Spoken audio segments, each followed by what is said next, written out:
Now, security is being stepped up at U.S. and European installations across Africa's Sahel region following twin attacks in Niger by Islamist militants.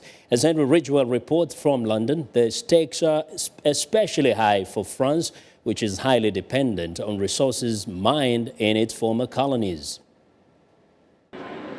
Since the 1970s, much of France's energy supply has derived from the Sahel region of Africa.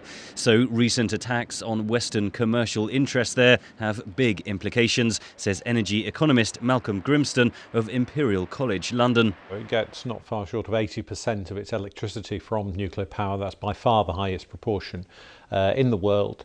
It uses around 12,500 tonnes of uranium per year. Not far short of a third of that comes from Niger already. Last month, Islamist suicide bombers staged twin attacks in Niger, targeting this army barracks in Agadez and the French-run Sahel uranium mine in Arlit. One staff member at the mine was killed and uranium production was halted. The French firm Areva owns the Sahel mine. Its president visited Niger the day after the attack to reaffirm the company's engagement in the country. Areva is developing another site in Niger at Imouaren, says Malcolm Grimston. Areva has invested something like €1.5 billion euros in the new mine in Niger. That is a very key area, and I think France will be very keen to maintain its long-term interest and its long-term security in that area. France has deployed special forces alongside Niger's army to protect the mines. The May attacks follow the assault in January on a gas plant in Algeria. 39 foreign workers were killed by militants linked to Al-Qaeda.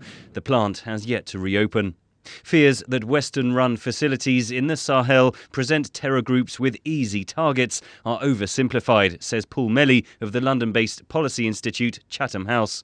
On the whole, the security risk is less one of fixed sites and it's more one of generalised instability and the dangers to the survival of the stable constitutional states in West Africa and normal process of economic development and political security.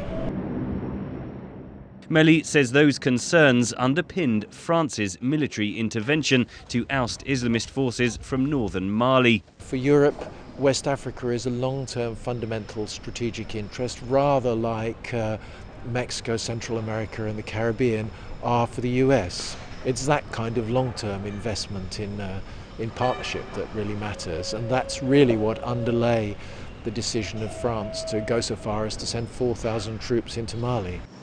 Analysts say despite the risks, the potential gains for foreign and host governments mean that energy companies are unlikely to suddenly withdraw from the Sahel. Henry Ridgwell for VOA News, London.